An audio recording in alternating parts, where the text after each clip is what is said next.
Girlfriend বয়ফ্রেন্ডের জন্য গলায় ফাঁস লাগায়, আছে না নাই? এই এখন গলার আওয়াজ বাড়ছে ইয়াংদের। হুজুর এখন গার্লফ্রেন্ড বয়ফ্রেন্ডের ভিতরে ঢুকছে, এখন আমরা আসি হুজুর। জেগে উঠছে বারুয়াখালী। দেখেন এই তো কয়েকদিন আগেই তো, কত বছরের 12 না কত বছরের এক মেয়ে, কত বছর 11, ওই দেখেন সব মুখস্থ দুষ্টুগুলার, আর কিছু মুখস্থ না থাকলে এগুলো মুখস্থ। 11 বছরের, তারে কি বলবো, তরুণীও তো না, কিশোরী।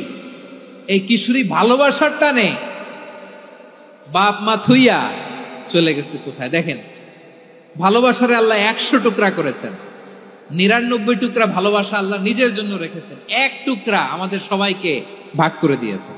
যত পাখি আছে পৃথিবীতে, যত মাছ আছে, যত প্রাণী আছে, যত মানুষ আছে, যত জিন আছে, আমরা সবাই মিলে পেয়েছি ভালোবাসার কয় টুকরা?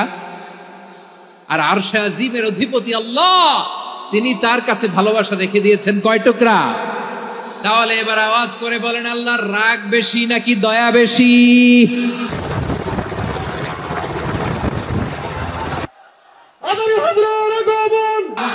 আল্লাহ তুমি দয়ার সাগর, রহমানুর রহিম, তোমার দয়ায় পূর্ণ আমার সারা নিশিদিন। সবাই পড়েন, আল্লাহ তুমি দয়ার সাগর, রহমানুর রহিম, তোমার দয়ায় পূর্ণ আমার সারা নিশিদিন।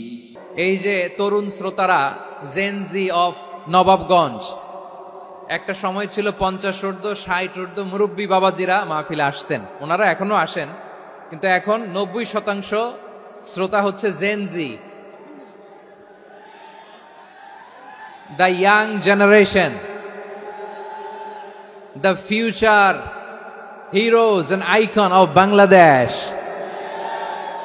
তোমাদের হাতেই বাংলাদেশ নিরাপদ।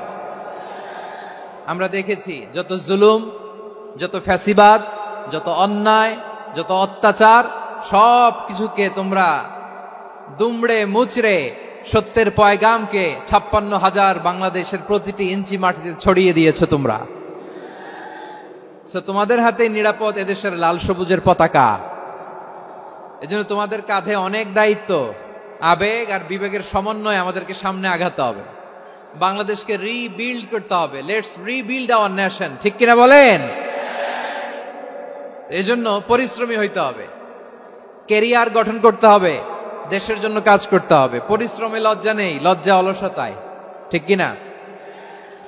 পরিশ্রম করলে যে গা থেকে ঘাম ঝরে, এখানে যে লোনা পানি ঝরে, এই লোনা পানিতে জন্মায় সফলতার বীজ। আমার বারুয়াখালীর যুবক শ্রেণী, যুবক ভাইরা, পরিশ্রমী হইতে হবে, ফ্যামিলির জন্য, নিজের জন্য, দেশের জন্য আমাদের কাজ করতে হবে। রাজি আছি তো সবাই? আল্লাহ সবাইকে কবুল করুক, আমরা পড়ি আমিন।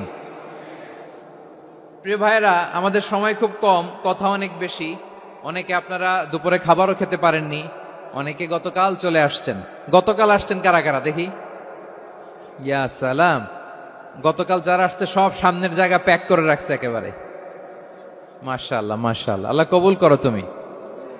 প্রিয় ভাইরা, আজকের প্রোগ্রামটি খুবই সুশৃঙ্খল, ওয়েল অর্গানাইজড, ওয়েল ডিসিপ্লিন। বসুন বসুন, থামুন, কিছুই বলা লাগতেছে না আমার। আলহামদুলিল্লাহ, আলহামদুলিল্লাহ। আপনারা যে যেখানে আছেন বসতে পেরেছেন বসুন, দাঁড়িয়ে আছেন দাঁড়িয়ে শুনুন। আমার সাউন্ড ঠিকঠাক মতো শুনতে পাচ্ছেন তো? হ্যাঁ, পাচ্ছেন? মাশাআল্লাহ, মাশাআল্লাহ।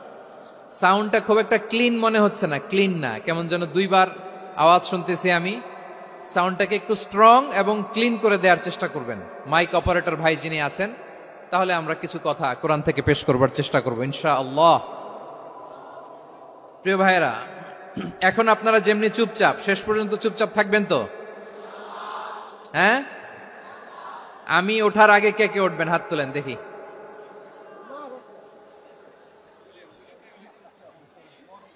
আমি ওঠার আগে কেউ উঠবেন? সত্যি তো? মনে থাকবে? একসাথে আমরা বিদায় নিব, আওয়াজ করে পড়ুন ইনশাআল্লাহ। সম্মানিত সুধী, মাইক অপারেটর ভাইকে আমার কথা শুনতে পাইছেন? যদি শুনতে পেয়ে থাকেন মেহেরবানি করে সাউন্ডটা একটু স্ট্রং করতে হবে, স্ট্রং মজবুত করতে হবে এবং ক্লিন করতে হবে। মেহেরবানি করে আপনি একটু ট্রাই করেন, আমরা আগাচ্ছি। সম্মানিত সুধী, আজকে আমি আমার খুতবার শুরুতে সূরা হাশরের শেষ 3 আয়াত তেলাওয়াত করেছি।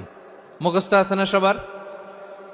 বাংলাদেশে ফজরের নামাজে প্রত্যেক মসজিদে যখন তাসবিহ পড়ে ইমাম সাহেব এটা তালিম দেয় না, তালকিন দেয় না? প্রিয় বারোয়াখালীবাসী, মুখস্থ আছে না সবার? জি ইনশাআল্লাহ।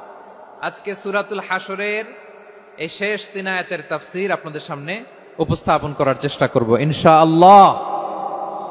কোরআনের অনেক জায়গায় আল্লাহ তাআলা নিজের পরিচয় দিয়েছেন।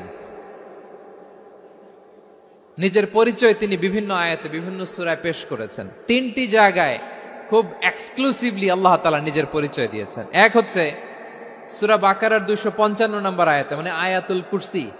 এর মধ্যে 9টা বাক্য আছে, 9টা বাক্য মিলে একটা আয়াত।